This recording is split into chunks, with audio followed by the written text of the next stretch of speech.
Sebagai contoh, misalnya ada seseorang bekerja dan biasanya bekerja yang sifatnya jasa, mungkin sebagai karyawan atau pegawai cuci mobil atau cuci motor. Di dalam pekerjaan tersebut sehari-hari sudah disepakati bahwa sehari setiap kali masuk dari jam 7 sampai jam 3 sore misalnya mendapatkan upah 100.000. Pekerjaannya adalah nyuci motor atau nyuci mobil. Tiba-tiba dia mendapatkan uang tip. Napa namanya uang tip nih? Hadiah nih. Monggo Mas niki saya berikan untuk kamu. Kira-kira sebagai pegawai ini boleh atau tidak menerima uang tip ini, jasa atau uang kelebihan yang dia terima dari pelanggan tadi? Boleh atau tidak kira-kira?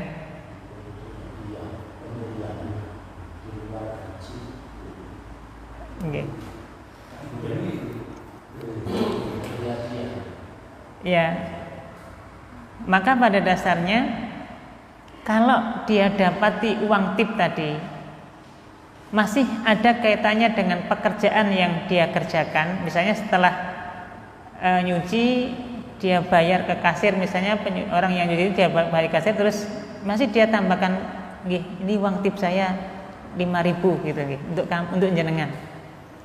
Maka pada dasarnya kan masih di dalam jam kerja, di dalam jam kerja karyawan tersebut, dan dia sebenarnya sudah mendapatkan gaji dari majikannya tadi.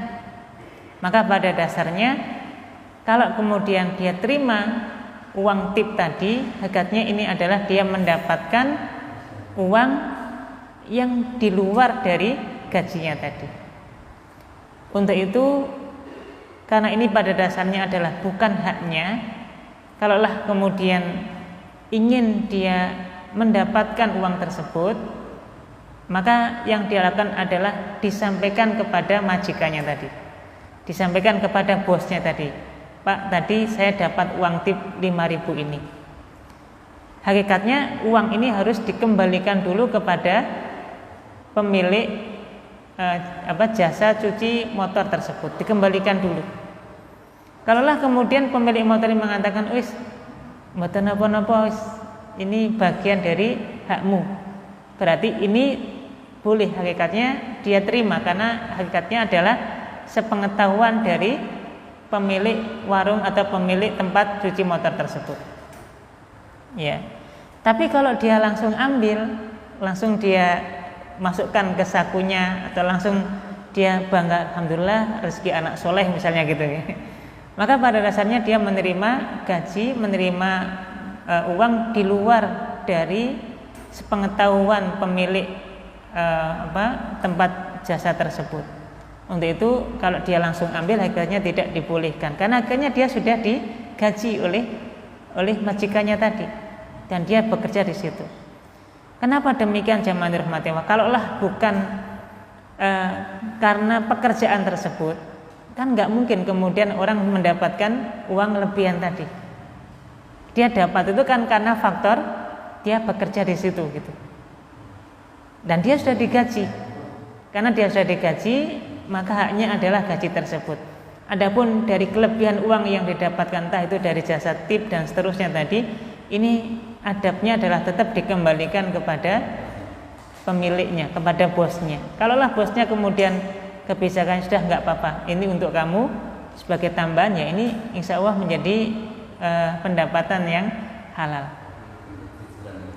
Hulu kejujuran gitu. Karena tadi ini adalah bagian dari amanah. Ya. Kalaulah kemudian ya sudah kebijakannya nanti kita bagi rata sesama pegawai, kan sangat mungkin seperti itu ya. Namanya pegawai banyak, terus misalnya orang ini terus yang dapat tip, kan yang lainnya juga ngelah sebenarnya kan gitu. Maka misalnya kalau disampaikan kepada bosnya tadi kebijakannya, uang tip ini nanti diandum bareng gitu ya, disamaratakan untuk sebagai bentuk keadilan. supaya yang lain juga mendapatkan hal yang sama. Maka tentu insya Allah ini sesuatu yang halal karena sudah pengetahuan dari bosnya tadi. Termasuk jamaah rahmati Allah, misalnya di sekolahan gitu ya. Kita sebagai guru atau sebagai wali kelas, sebagai pegawai, sebagai guru yang mengajar di satu yayasan atau di suatu tempat sekolah tertentu, setiap bulannya sudah dapat gaji. Tiba-tiba kita dapat hadiah dari wali santri. Kebetulan anaknya adalah anak yang ada di kelas kita. Kita sebagai wali kelasnya, kita ngajar anak tadi. Kemudian kita dapat hadiah dari wali santri ini atau wali murid ini. Kira-kira boleh kita terima atau tidak ini? Ya, kita dikasih hadiah, misalnya, dikasih bingkisan, dikasih ini. Boleh kita terima atau tidak? Kalau sebenarnya guru atau seorang pegawai ini sudah mendapatkan gaji dari tempatnya tadi, maka inilah haknya. Adapun kalau itu masih berkaitan dengan pekerjaannya, entah itu dia mungkin karena mengajar di situ ya, dan dia mendapatkan tambahan dari orang atau dari wali santri atau wali murid yang lain tadi, hakikatnya karena ini berkaitan dengan pekerjaannya, maka adabnya adalah tetap disampaikan kepada kepala sekolah atau pengelola. Karena kalaulah seperti itu, yang pertama dikhawatirkan nanti ada sikap tidak adil bagi guru ini. Yang diperhatikan ya akhirnya anaknya wali santri yang tiap hari ngasih itu tadi, gimana wali yang lainnya nggak ngasih, nggak diperhatikan gitu. Ini dikhawatirkan ke arah sana. Kemudian yang kedua, sama-sama ngajar gitu. Coba yang namanya satu kelas itu ya ada wali kelas, ada guru olahraga, guru agama dan seterusnya. Nah kalau yang dapat wali kelas ini, wali kelas terus gitu gitu.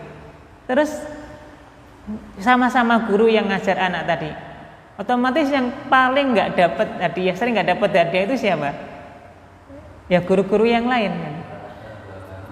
Nah padahal semuanya juga memberikan ilmu kepada para murid tersebut gitu. Untuk itu wallahu alam ya. Sebagian sekolah menerapkan kebijakan semua wali santri, semua wali murid yang ingin memberikan hadiah kepada guru, maka diberikannya kepada pihak sekolah, tidak langsung kepada pihak guru tertentu tadi. Itu kemudian dikumpulkan, nanti dibagi rata.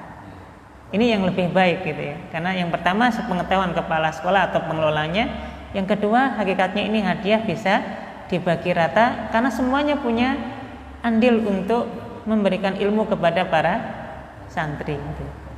Dan yang kedua ini tentu bisa menjadi cara untuk kita terhindar dari kita tidak berbuat adil kepada sesama murid tadi.